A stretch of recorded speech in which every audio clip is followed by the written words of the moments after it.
Ink Festival on there. And I've been telling everybody I was coming home for the Black Ink Festival. But I said, oh, shoot, I can't come home.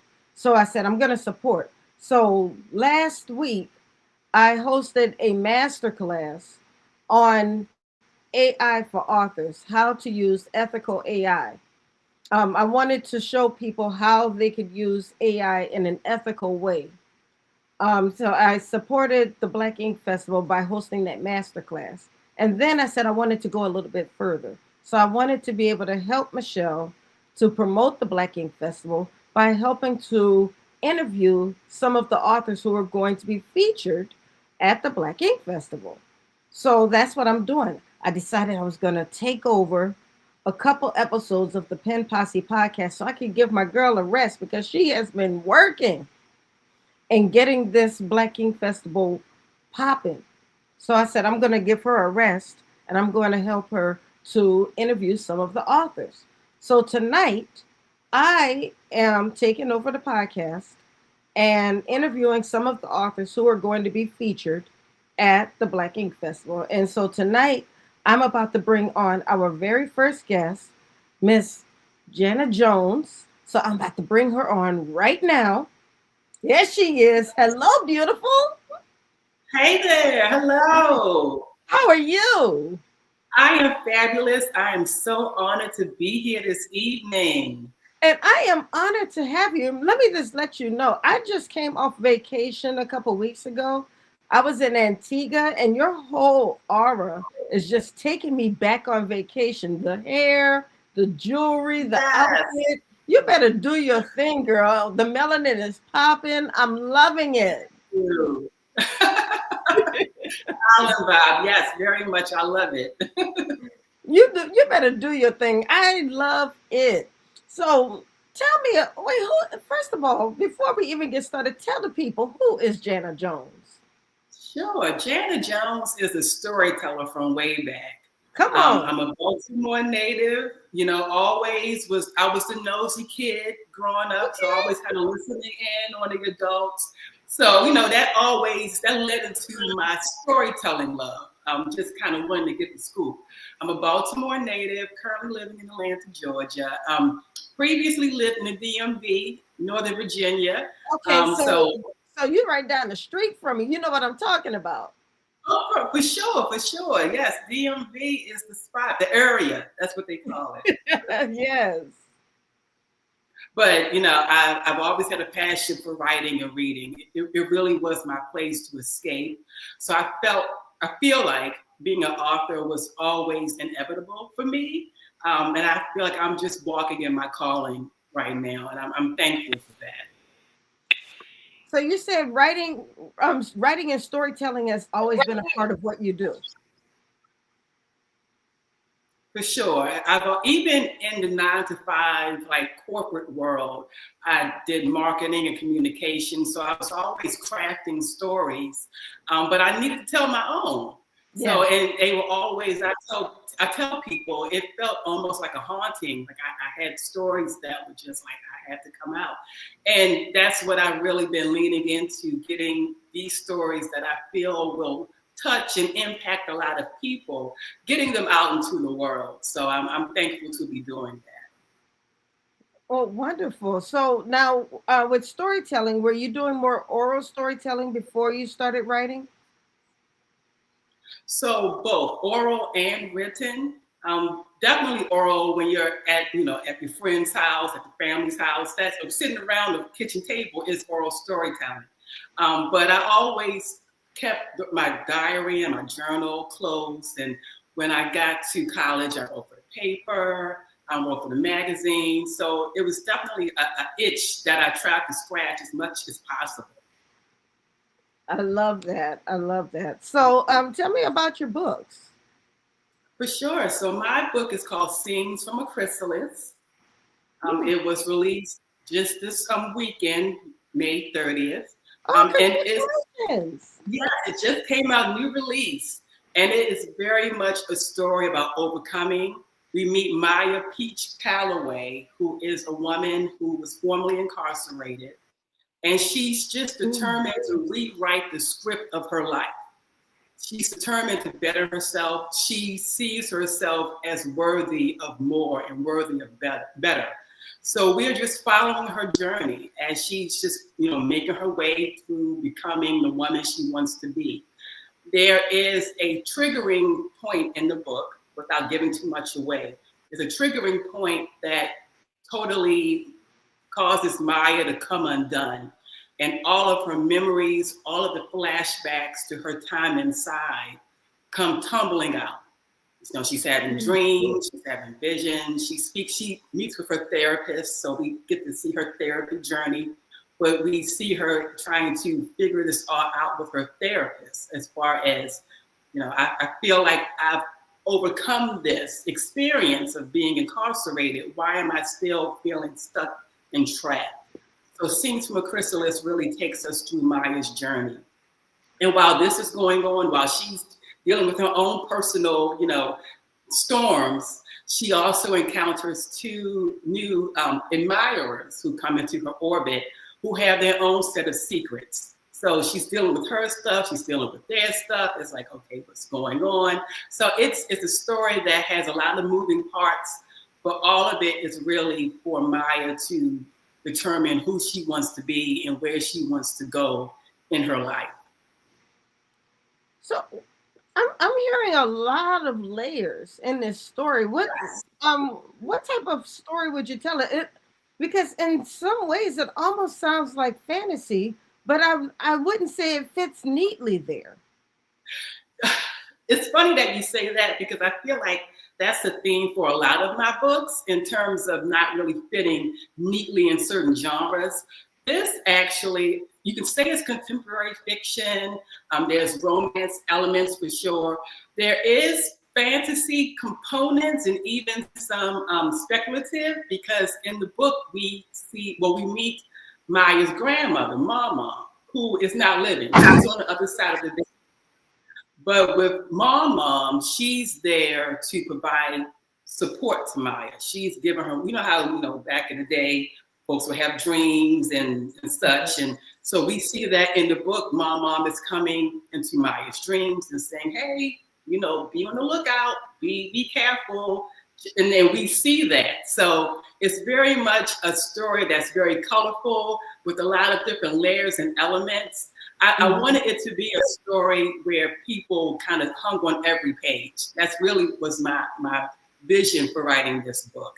And I'm hoping that people really appreciate the story and root for Maya. Maya is very much, I consider her an everyday woman. She's out here paying bills, has her job, has a really sketchy supervisor. So it's still everyday life type stuff. And she's dealing with all of that while becoming who she wants to be.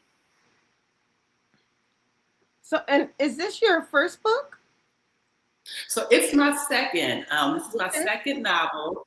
My first book was Vivid, which came out in 2021. And interestingly enough, I would not call Scenes from a Chrysalis a sequel, but I consider this book to be the sister book to my debut novel, Vivid, because in Vivid, Maya is a little girl. But a reader doesn't have to read Vivid first. I wrote it in such a way where a reader can read them in any order. One informs the other. So this is kind of a continuation of the story. No, I said this is kind of a continuation of her story, but Definitely. It's not. But it's not it's not so much a sequel, but it's kind of like Maya as she's grown up. Yes, very much so. It's her as she's grown up. In Vivid, she really was a little girl. She was like 6 when the book ended. We encounter her now with Scenes from a Chrysalis as a 35-year-old woman. So a completely different, ball of yarn. And we're having to deal with her and walk with her in her journey as a woman. How does womanhood look when you are of a certain age, of a certain socioeconomic background? Again, she's formerly incarcerated, and it's a matter of who knows that part of her life. She can't tell everyone that because it may impact how she's treated, how she's regarded, and she's having to learn how to walk the line of, being open to encountering people, but also, what are you about? Are you good for me? Do you mean me well? She has that history now that she has to think about. She has a different set of circumstances that some people may have. So, for those of you who are just joining us, we are talking with author Jana Jones. She is going to be one of the featured authors at the Black Ink Festival, which is taking place in New Orleans, my hometown. And that's going to be June 20th. That's this month. And there is still time to register for the Black Ink Festival. And I have the link right here on the screen and in the comments. Just go to www.blackwritersworkspace.com. And there is a treat. So if you want to get the party started early, you can go to Martinis and Manuscripts, which is taking place Friday, June 19th. So that is like a little extra something where you can maybe get your manuscript looked at. You want to do a little networking. Get a good martini while you're at it, because our sister likes a good martini. So head out to Martinis and Manuscripts on June 19th, and then there's also going to be a film premiere on after the book festival. That's going to be on the 20th, which is like I said, after the festival. So you want to make sure that you get some information about that as well. So just go to blackwritersworkspace.com for information on all of that. So you really want to be a part of this. I need people to know that New Orleans is not just about partying. New Orleans is not just about Mardi Gras. New Orleans has a culture all to itself, and books is a huge part of that culture. Yes, we do read in New Orleans, and we have some amazing authors there. We have a beautiful culture there. So this is a huge part of that. And the festival takes place in one of the most beautiful parts of the city. If you've never been to City Park, you are in for a treat. I'm telling you, the park is gorgeous. Have you ever been to City Park, Jenna? I have been to City Park. So let me say, New Orleans is my favorite city. Okay, it's my favorite city. Don't let them Atlanta folks hear you say that. They don't like that. I've heard that there's some, but New Orleans, every day, all day. When I tell you I have such a deep and abiding love for New Orleans. So, and this is my first festival as an author. Oh, wow. So the fact that it's here, it's in the city, I'm like, oh, so it was meant to be. I love New Orleans. The City Park is gorgeous. So I am really excited. And I hope everyone comes out. I've been telling everyone in my circle, I want to see you in New Orleans. So they know the word is out. Yes. I'm really looking forward to it. Oh, I can't wait to. I wish I could be there. I really wish I could be there because I love supporting festivals and I love supporting authors. But what I am going to do is make sure I order your book. So hold your book cover up one more time. Sure. It's kind of a light shade of blue, so I don't know camera wise, but this is. Yeah, there you go. Oh wait. Oh, there we go. There we go. Now we can see it. Scenes from a Chrysalis. Yes. Now I know we're running out of time, but tell everybody, where did you get the idea for this story? It was always in the making. With the way Vivid ends, we know that Maya was incarcerated. And I wanted Maya, even though she's a fictional character, but as authors, we know we're very sensitive about our characters. I wanted Maya to have a happy ending. I did not want her story to end with her being incarcerated. And even when I wrote Vivid, I would get emails, I would get DMs, and people would ask me, like, well, what's going on with Maya? What's going on with Peach? That's her nickname. And I'm like, oh, we're working on something. It's coming. And I actually was working on another project, and Chrysalis just came and burst right through. And I just completed that, and this became my second book. So it was meant to be. And I'm happy that Maya has her happy ending with this book. That's awesome. And that's I think that's a lesson that everybody needs to know, that being incarcerated doesn't have to be the end of your story. Sometimes it can be the beginning of your story. Definitely, definitely. You can rise above and elevate and move on. You know, you can rewrite the script. That's really a theme of this book, to rewrite the script. You make the rules, you're the director, you're the writer, you choose. And I really want the reader to come away with that. Beautiful, beautiful. So, what can people expect when they meet you at the festival? They can expect a cool chick who likes to chat, who writes books, and you know, I'm going to all of the events, so you will see me. I will be there. I'm excited, and listen, it's going to be a vibe, and I am ready. I'm getting all my ducks in a row for the trip to New Orleans Juneteenth weekend, and I hope to connect with readers. The Black Ink Fest has been on my radar for a minute, so the fact that I'm coming to this book festival as my first one, I'm honored, truly. So I'm very excited. I had always wanted to come, and now with my second book, I'm like, okay, I'm going to sign up. I'm going to do it. So I am here and I'm ready, and I want to meet everyone. So stop through. Wonderful. You heard it here, folks. You heard it here. If you want to meet Jana Jones, sign up for the Black Ink Festival, June 19th and 20th in New Orleans. And isn't it free? They have no excuse not to come see you. None, okay? None. Go right there and sign up, get your ticket. Okay, I want to see everyone's face. That's what I'm talking about. All right. Well, we are running out of time, and we have a couple other guests that we have to get to. So please tell everybody how they can reach out to you. For sure. My website is janajjones.com. You can always connect with me there. I also I'm on Instagram kind of frequently. Written by Jana. So that's written by Jana, all one word. I also have a Facebook, author Jana Jones. Please check me out there too and follow me. I try to be active there more often than I've been in the past. So definitely, I'm on Facebook. Check me out. I'm always open for messages and chats, and I'm a book lover at the end of the day. So I would love to just connect with readers, and we just talk about book stuff. So I'm very open, and I hope to hear from everyone. All right, all right. Well, once again, thank you so much for joining me tonight on the Pen Posse podcast, and I look forward to one day meeting you in person. Thank you, Dr. Rhonda. All right, you enjoy your evening, and best wishes. I hope you sell out of all of your books. Thank you. Thank you. Have a great night. All right, that was author Jana J. Jones, and we are about to move over to the next author. We are going to be talking with Miss Rekita Peters. Hello.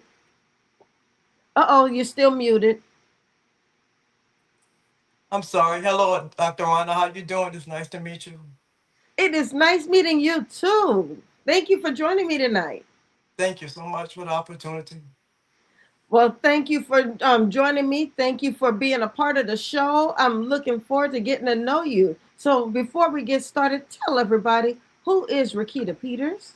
My name is Rekita Peters. I was born and raised in New Orleans, Louisiana. I'm a graduate of Warren Easton High School and also of Dillard University and also Columbia University in New York. I'm an urban planner by trade, but also have a love of reading since I was a kid, and journaling and researching. So at the later stage in my life, I seem like I've grown closer and closer to more journaling and reading and writing. So it's been coming. It's like a reinvention of who I am via the written word.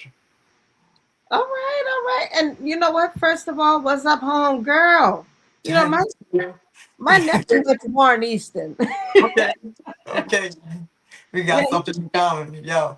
yeah, he played football for Warren Easton. He was a quarterback. Okay, okay.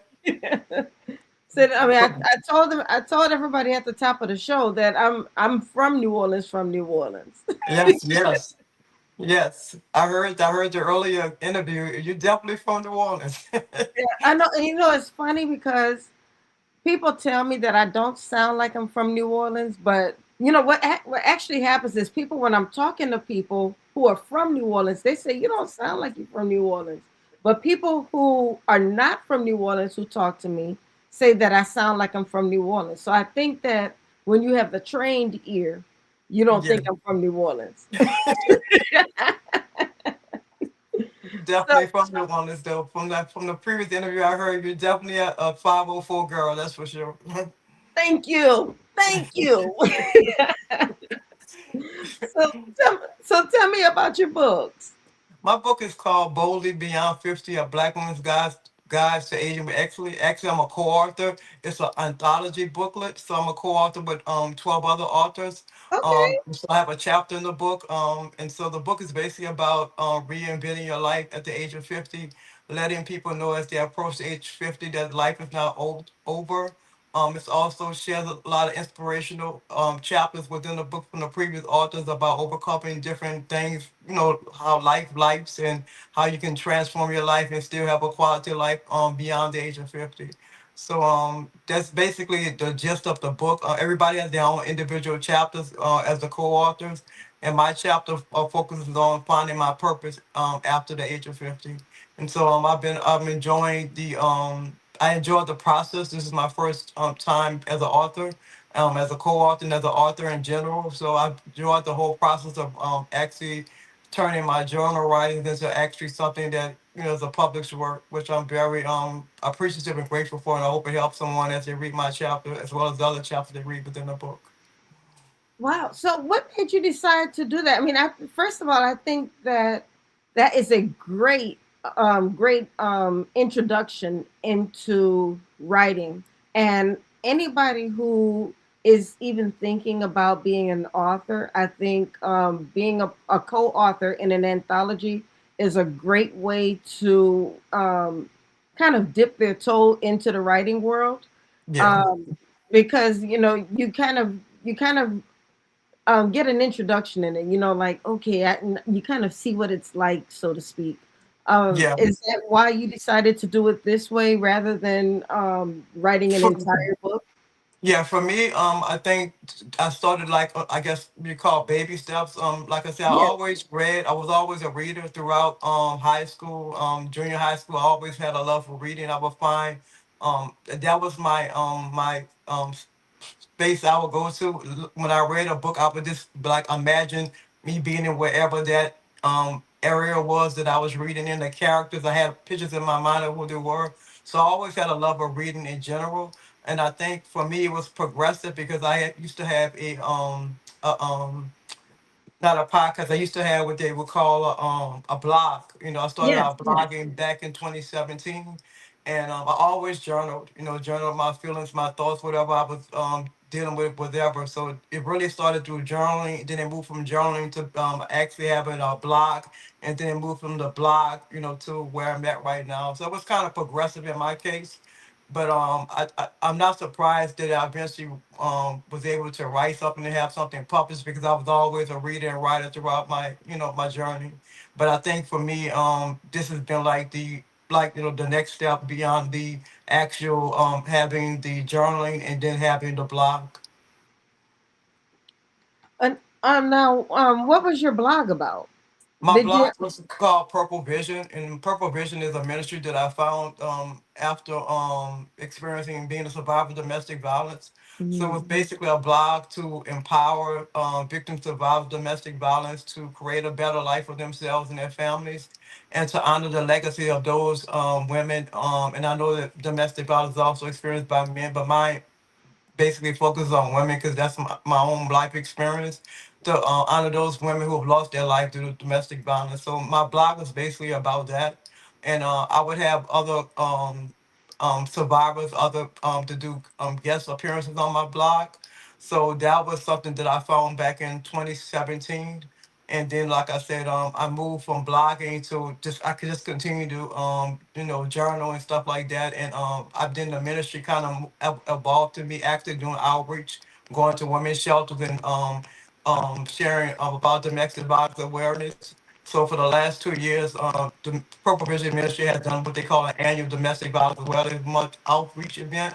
at the New Orleans Women's Children's Shelter, where we go Mm. out and bring supplies and bring awareness to domestic violence. So I've been doing that since 2023. So everything has been kind of like progressive for my ministry. Like I said, it started off with a blog, and then it moved from doing outreach ministry, and that's basically how I evolved with the blogging, with the ministry. So now I'm writing about my experiences with this chapter in the book as far as my with my purposes in life. And I really believe that that's one of my purposes, is to be able to serve in this ministry and help victims about domestic violence, at least minister to their needs based on my own life experience. Wow. I've written, I've written quite a few books actually that center on domestic violence in its various forms. Spiritual abuse, physical abuse, mental abuse, and it's amazing that a lot of people think that domestic violence is only mental abuse. Yeah, People don't realize that it is in so many different forms. correct. Um, and that just because a person didn't lay a finger on you does not mean that you weren't abused in some way, and Yeah. uh, and that you can't be affected in some way. And I'm sure that as you visited these different shelters, you found women and children who were abused in different ways and were affected in different ways. And so sadly, statistics is showing that domestic violence related incidents is the number one reason why people are homeless. It's the number one cause of homelessness, and the statistics is showing that if you run the statistics from Louisiana, the Coalition Against Domestic Violence, as well as the National Domestic Violence Hotline, the number one reason for homelessness currently right now is due to domestic violence related incidents. So it affects um, people in many different ways. Some people may feel like they know, Uh, they're gonna go at, but they're just trying to survive. So it's been it's definitely has a lot of effects. When you're going through that situation, and not only a person that goes through it or survivor can really attest to it, and no one person's story is the same. My experience with it may be different than somebody else's experiences, but we all can relate because we all know what it feels to go through that and try to overcome that and make a better quality life for ourselves and our children, if we have children, or even for ourselves. Absolutely, absolutely. I'm glad you're sharing that story because so many people need to hear it. As much as we talk about it, there's still somebody who needs to hear it. And I know we're having a little bit of issue, and I don't know what it looks like on your end, but I'm seeing a black screen right now. Um, Um, my screen is, I can see both you and I. Mine is not black at all. I can hear you clearly. And I see you clearly. I can see myself clearly. So I'm not having any problems on my end at all. okay, okay. I don't know if it's just on my end, but I can hear you clearly. So as long as I can hear you, I'm good. Mhm. Okay. So we'll just keep on rolling with it. Okay. So is that what your story in My the story, book is my about? story in the book is basically about finding my purpose as a result of that. I think a lot of times people feel like when they go through that type of experiences that I begin to question from my own perspective. Why did I go through this? What is my actual purpose in life? I was more in a reflective mode once I kind of got out of that situation. Even when I was going through the healing and counseling process, I still question. Um, what's the purpose of me going through this? What is it I'm supposed to learn from this experience, and how can I give back to somebody else when I had so much help when I was going through the experience? So it's really for me about more reflections on what is my purpose, and my purpose. I found my purpose, at 50 as a result of going through this experience, and how I found the ministry Purple Vision as a result of the experience as well. Okay. I think we're having a. All right. Can you hear me now? Yes, I can still hear you. Okay. Great. Great. Great. Okay. I'm sorry. Can you repeat that one more time? What your book was about? Because I think we had a little bit of a sound issue, and I just want to make sure everybody was able to hear you clearly. My chapter is basically about finding your life purpose after 50, and how I Mhm. found my purpose after age 50, as a result of me going through being a survivor of domestic violence. Um, and basically, it's just understanding my God given purpose later in life, emphasizing how fate, hardship, healing, and intersects to shape my calling. As I approached the age of 50, I began to question the deeper meaning of my existence beyond personal and professional accomplishments. Mhm. Through years of domestic violence and spiritual struggle, and eventually healing, I came to realize that my suffering was not without purpose. Guided by faith, counseling, and reflection, I transformed my pain to a mission of service by founding Purpose Vision, a ministry dedicated to empowering survivors of domestic violence. The chapter underscores the belief that purpose is revealed over time through lived experiences, and that faith can transform life's greatest challenge into a source of healing, strength, and service to others. So basically, that's a synopsis of my chapter in the book and what it's about. Okay. Okay. So I'm glad I asked you to repeat that. Okay. So like I said, I'm really glad that you're sharing your story for a couple of reasons. One, because of the domestic violence piece, but the other part is finding your purpose after age 50. And and being a woman who's over 50 myself, um I think that sometimes when we get past a certain age, we start to think that, okay, what do I do now? Like life is over after we've passed a certain age. That we're no longer in our 20s and our 30s, and we're the leftovers, or what do we do now? And when we start to think that, like, okay, do I still have a purpose, or do I have to live my life through my kids now? And we don't have to do that. We still have a purpose. So I really love the fact that you are sharing this story, because I think there are still a lot of women who need to hear this. And I'm noticing, I've been hearing a lot on this narrative a lot lately, where women are helping other women to either find their purpose or rediscover their purpose, because they already had a purpose and maybe they didn't realize they had a purpose, Yes. or maybe they forgot their purpose after 50 years old. So I think that's why I'm saying I'm really glad you're sharing this story. And I hope that it encourages somebody. I hope that it gives people hope. I think that when you go through any type of life challenges, whether it be domestic violence or anything, hope is what people need, particularly in this day and age. I think I will hear the late Reverend Jesse Jackson say, "Keep hope alive," and may he rest in peace. But hope is what kept me going. It kept me knowing that better days were ahead, and that I could do all things through Christ Jesus who strengthens me. And I think that people need hope. I think we take for granted the fact that when people become hopeless, how that can change the trajectory of their lives.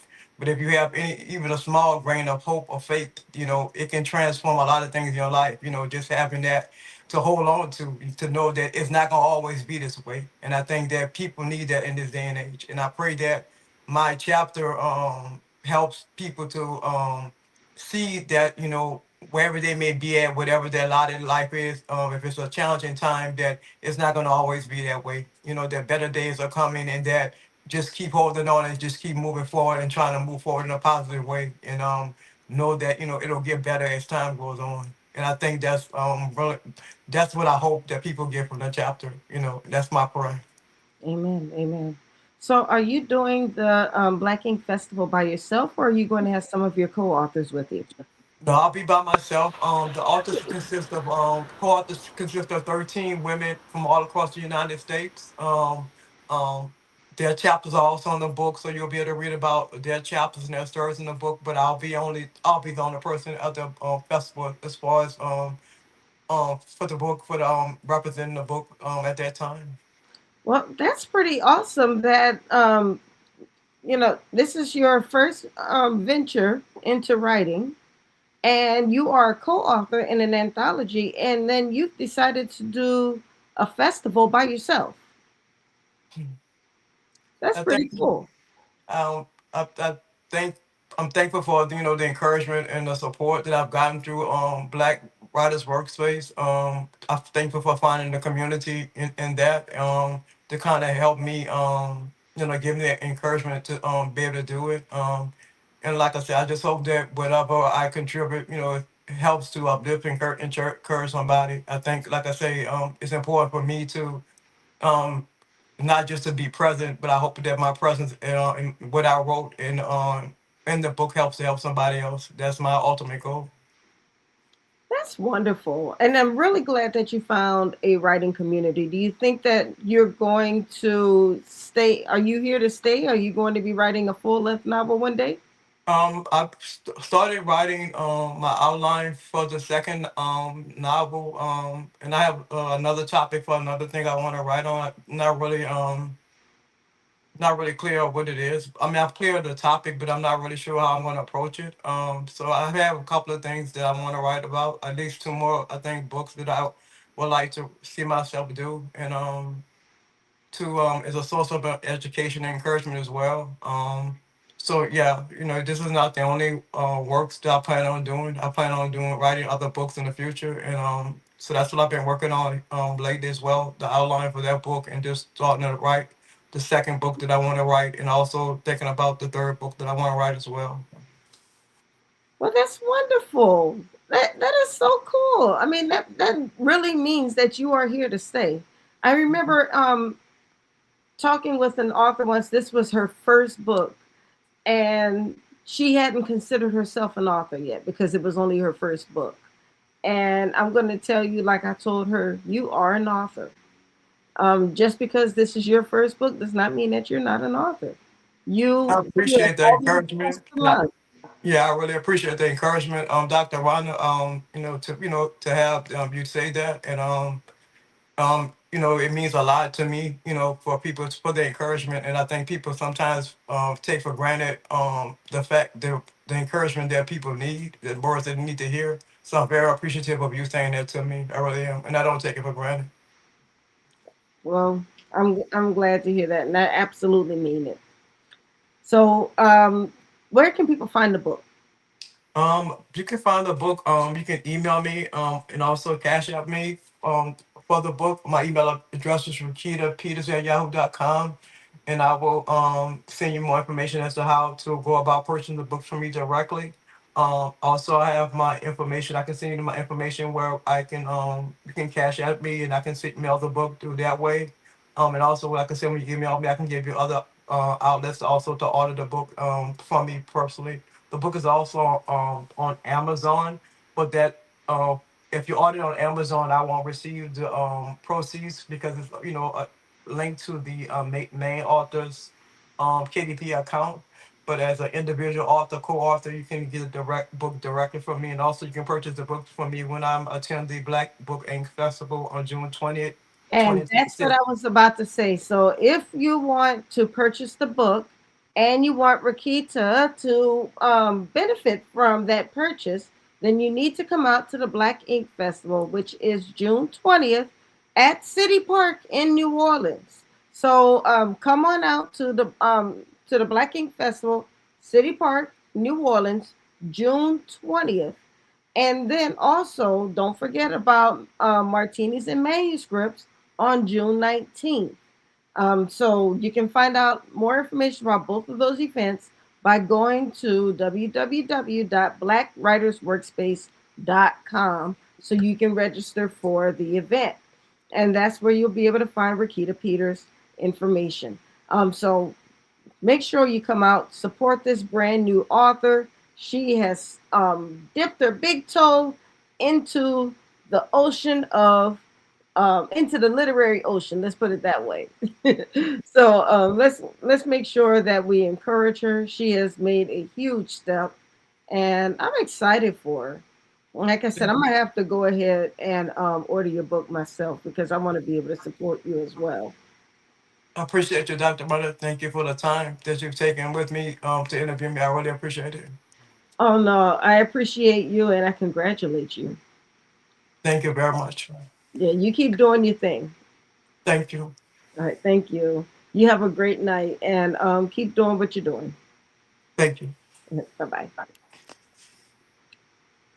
All right, so that was author Rekita Peters. Now we did have another author, and he's been messaging me the whole time we've been on here. I don't know what's going on with him. So Jerry, if you out there, I don't know what's going on with you right now, but I done told you to log in, so I'm gonna give you a couple minutes and I'm gonna just talk.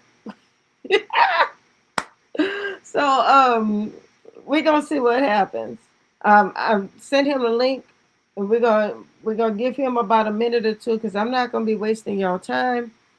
We're gonna see what happens. But everybody, make sure that you go to the Black Ink Festival.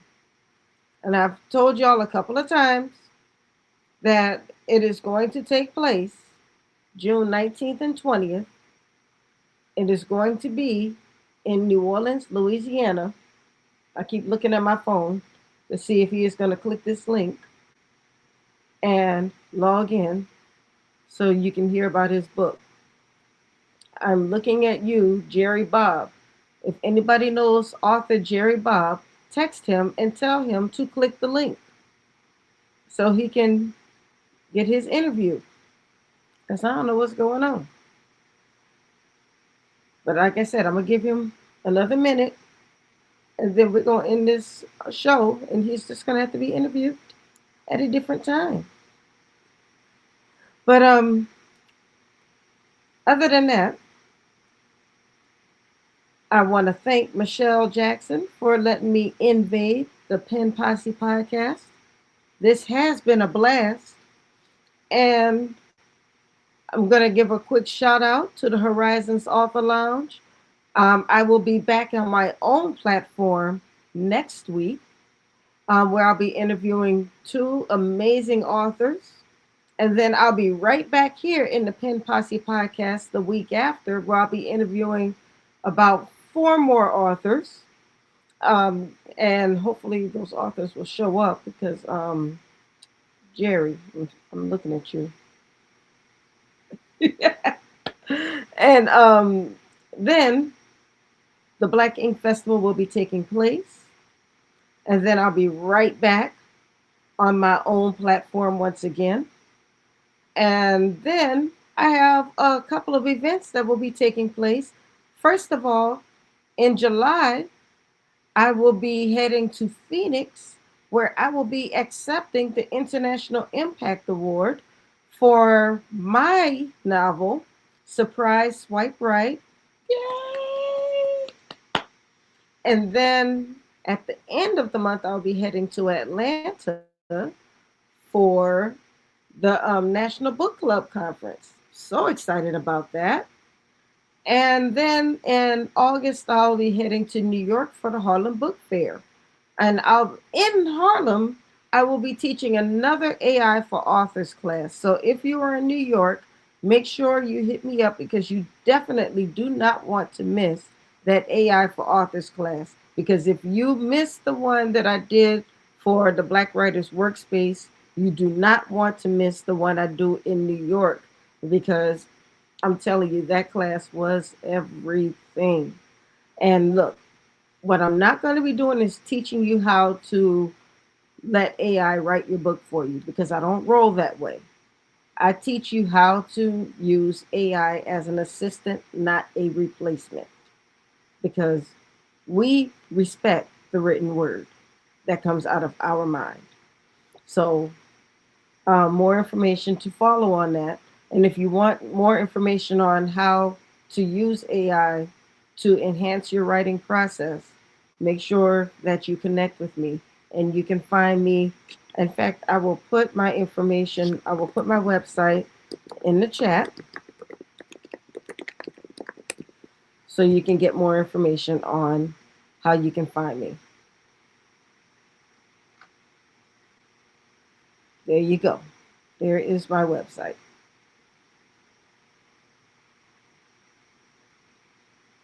All right. So it looks like Jerry is not coming.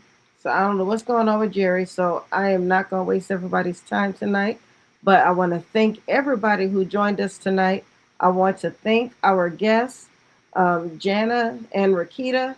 I had a blast. I want to thank Michelle for allowing me to invade her space tonight. I will see you guys back in here in about 2 weeks. And Michelle will be back in her own space next week. I am having a good time. It is fun to be in a different space. I'm on StreamYard too, but this feels a little different. I like this. But I had a great time tonight, and I hope you guys did too. I will see you guys again soon. You guys just keep doing what you're doing. I'm loving it here. I'll see you guys soon. I'm going to holla at you. Bye. In celebration of Juneteenth weekend, join us for the 4th Annual Black Ink Book Festival and Black Ink Short Film premiere in New Orleans, Louisiana on Saturday, June 20th, 2026 at City Park's Pavilion of the Two Sisters from 11 a.m. to 3 p.m. Meet new authors in all genres, enjoy speakers, live readings in the Botanical Gardens, and win prizes. Registration is now open. Author exhibit booths and sponsorship opportunities are available. To learn more, visit www.blackwritersworkspace.com/BLK Ink Book Festival. We look forward to seeing you there.